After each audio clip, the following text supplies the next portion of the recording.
Hey guys, this week on Epic Games Free Game of the Week, we have two free games. The one is The Vanishing of Ethan Carter, and of course the other one is Rogue Legacy.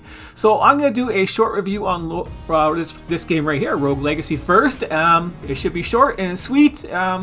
It's been a very popular game I heard for this game here, and we're going to check it out. And all I know so far is that you're going to end up dying a lot and going through your... well, we'll show you actually, so let's get going. This Rogue Legacy is harsh on the killing. There doesn't appear to be a negative side to keep dying all the time, but you have to really get into this game and get used to it and just keep playing and trying over again.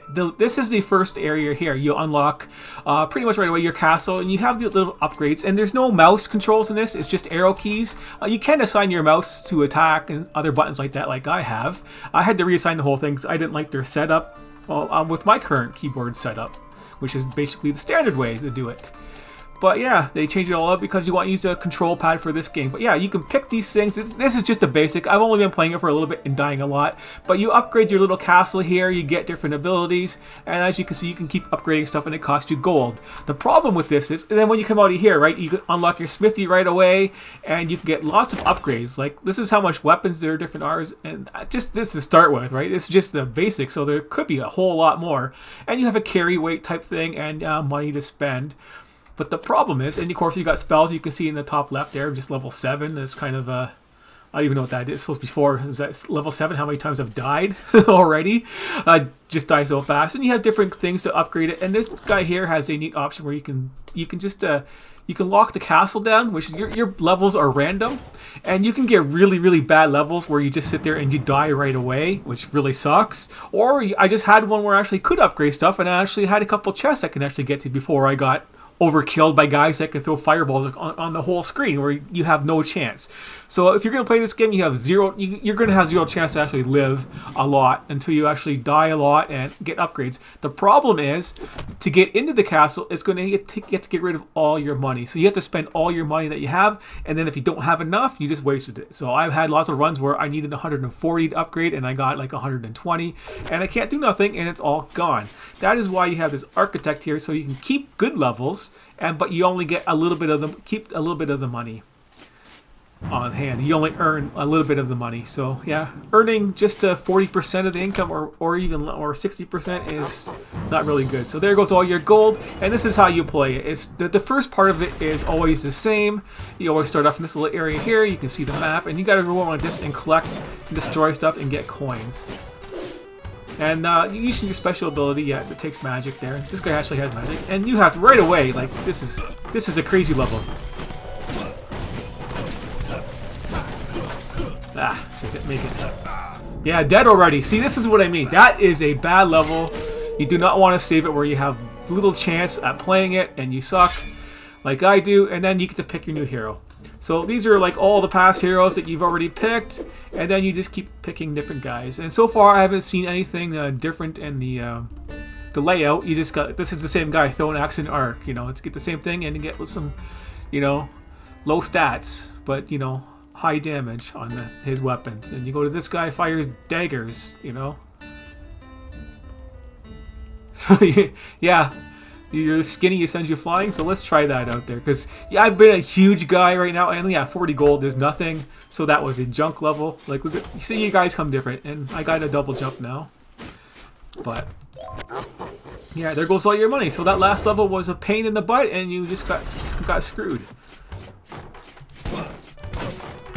Now let's get in here. Maybe this dagger guy will be a little bit better. Ouch. Let's throw the dagger and come through. Aha. Can't destroy that. And get some criticals. Not bad. And you can pick your map. You can see the map up there. Okay, this ball here, it sucks.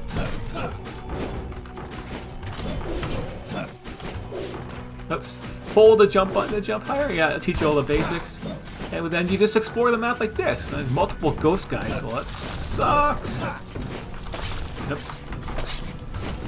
Yeah. Oh, okay. That helps. Ouch. Oh, come on. Yeah, I said flying. That was his bad effect. Yeah.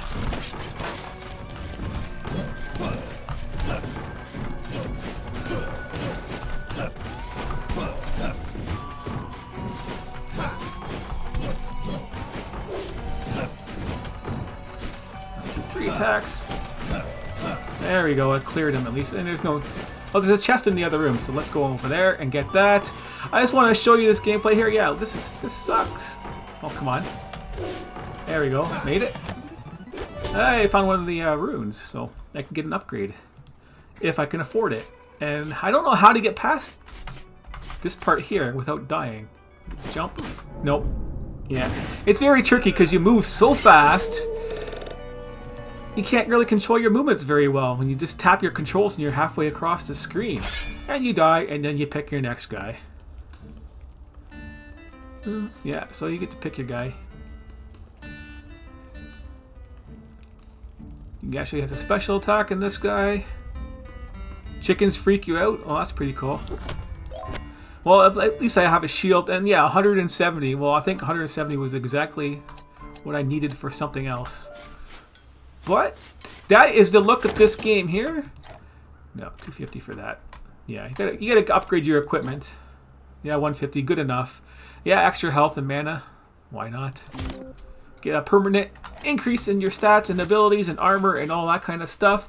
And you got to keep doing this over and over again. So if you like dying a lot, or if you know, failing at random levels so fast, then it's okay. But if you find it annoying to go in there and just walk in there and die, then not get anything out of your experience, but then you got to keep doing it and playing it for hours and hours to slowly upgrade your guy. It'll probably be worth it in the end. But this is an okay game. It's working pretty well. It's got a neat concept where you got to, you know, upgrade your guy and keep dying and stuff like that, and upgrade your mana. So the upgrade part is pretty neat, and the dying part is pretty bad.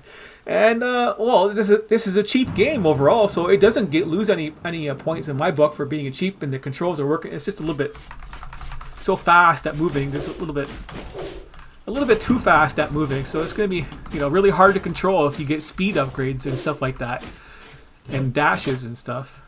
Shield block, yeah. And some magic points. But yeah, it'll be a long time to get into this game, and this is a pretty decent game. Overall, I think this game is like a... let's see. Yeah, a 7 out of 10. I'm going to give it a 7 out of 10. Would be a little bit more if they didn't have to, like, you know, give away all my gold at the start, and maybe you can upgrade this later on. You can get an upgrade and not lose all your gold, and maybe just lose half your gold. I don't know what's going to happen next, but it is worthwhile checking out and playing at 7 out of 10. That's a high score. I don't go high. I don't even give anything a 10 out of 10, because that would mean it actually has to be a perfect game, and I haven't come across a perfect game ever. So anybody that rates stuff out of 10 out of 10 is just overhyping stuff, but 7 out of 10 this means it's a great game to actually play and try, and worth playing. Anything over 5 out of 10 is worth your time in my book. Worth trying out. Maybe not getting too involved in it, because, you know, this game will end up pissing you off if you die all the time. So that'll just stress you out, but if you can handle that, it's pretty good. So let's go on to the other one, The Vanishing of Ethan Carter. Let's just go right to it and check that game out.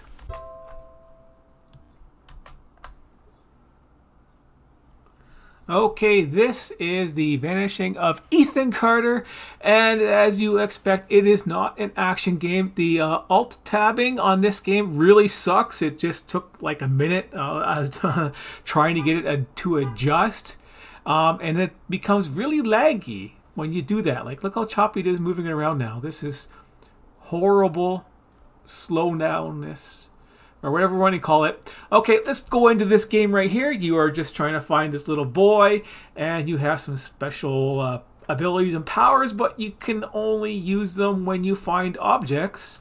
And there's very few of that. And they, at the start of the game, they say, hey, we're not going to hold your hand, but they don't tell you anything of what you're supposed to be actually doing besides trying to find his trail and stuff like that as you run around and look for stuff. There's no combat. There's no attacking. Yeah, more lag. Yeah. Great. There's no luck. You can zoom in. You can't jump. You can crouch, and that is it. Your commands are looking at objects and stuff, and I don't know what's up there yet. So we'll take a look. And the game looks okay, but you can't do anything much. And for it's the price point is really cheap and all like that. And it is a basic cheap game. It is you explore. They do have traps on there at the start of the game. There's some traps. I didn't get hit by them. It was really close though, because I couldn't really see them, and it just pop up. But yeah, now that I'll alt-tab and stuff like this is really extra laggy, so it's basically like you got to quit and maybe start again if you actually do something like that. But yeah, there is nothing basically going on in here, and you just basically search around. This looks exactly the same as the other building. Like, exactly. And that's what I mean. You got this here, and the space bar is supposed to do a spout power, and it doesn't work. You can zoom in. But yeah, you can't do nothing if there is nothing. And then there's a picture. Yay, nice. And then you just investigate stuff. So it's basically an investigation. Keep your eyes open for stuff and lots of junk, basically. A lot of time was spent doing these graphics, but not a lot of time was spent in actually fine-tuning them. Something coming from the Vandergrift house. The Vandergrift house?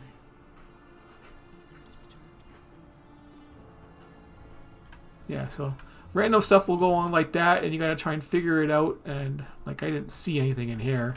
But yeah, this game is pretty much blows for any type of action. What did you wake up? Nothing.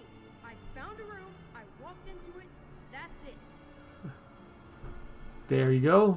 Just stuff like that happens, and you gotta try and piece together the story. So if you're into like murder mysteries and stories where you gotta find different clues and stuff like that, that's not really high paced in the action department, and you just want to be relaxed and look around and stuff like that, then you can go for it, play the game. Like, why not?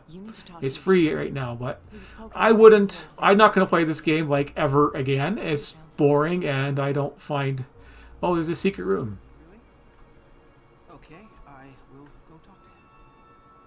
Yeah, so it's basically follow the story around and do stuff like that and try and figure out what's going on with very little information being inputted to you.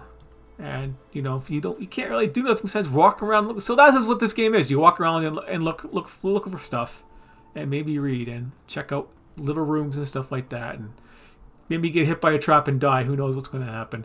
But I'm not going to play this game. This game is pretty much no action. And the story is, I don't find it interesting at all. I traced it to like an astronaut and had like a view of space. And it was just a kid's story that he wrote. And you're just reliving his little short story type deal. Like very short story. He was off in space for a second and then that's it. After chasing the astronaut around in a big circle around the forest. So... yeah, it's stuff like that. If that kind of stuff piques your interest, and go ahead and try it. But this game does not pique my interest at all. It is something that's going to be just in my library that I'll probably never, ever, ever try again. Because, it's not my thing. So, if this type of game is your thing, then, it's just a meh game. Because of the lag and stuff like that and the story. I didn't find it interesting at all. So, I'm going to give this a... well, the price isn't fucked up on it, so let's just give this a 3 out of 10. Nah, 2 out of 10, sorry. No, this isn't anything. You can't do anything in this game besides follow the storyline around, and that kind of stuff is just not for me or much people at all these days. Maybe for older people who like the stories and stuff like that and can handle that kind of stuff, but if you've been playing games for a long time, just following the storyline and following exactly what they want you to do and search every single clue that they put in there for you to find and you can't do anything is kind of limited and ends up being incredibly boring, no matter how good, maybe the graphics might look and trees might look, but yeah, it's still not perfect trying to move around. You can see how sloppy it is when you're trying to move, and I had to turn mouse smoothing off all the way because if you move your mouse, you just sit there and all of a sudden you fly over to there. So if I wanted to go and turn this way, I'd be over to here already, and it just like bounce around type thing. And there's head bobbing, things that you don't want to be distracting you when you're moving around. Like my head doesn't bob when I move around. Maybe it does, but your eyes are pretty much leveled in your where you're looking at. Your view doesn't go up and down too much when you're running and walking. You kind of adjust for that. So it doesn't make no sense when they have shit like that, and so I don't... What's next? More motion blur? Yeah, my vision doesn't blur when I turn my head. I'm sorry, but yeah, it's crap like that makes it really interesting. So 2 out of 10, I am done with this game. But if you like that kind of game, go for it. But not for me. No action, no... The stories, meh. And the visuals are, meh. But it is just a $20 game, whatever. So they're not, trying to gouge you in money like that. They say, hey, you want a story game? Here, we did a story for you. It's not bad. You can play it if you like it, and we're not going to try and rip you off with a $50 or $40 price tag or something crap like that. So, they're not full of themselves and shit like that. So they're an okay studio, I guess, for what they made. It's just targeted. So we get this game here a 2 out of 10, and Rogue Legacy was a 7 out of 10, and that one is probably worth going back to if I want to do some side-scrolling action stuff like I used to do and back in the day, playing the old Mega Man type crap and Super Contra and shit like that. But thanks for watching. That is it for the EB Free Game of the Week review, and today's date is for April the 7th. I should have put the date on earlier, but yeah, April 7th, free stuff. So thanks for watching. If I can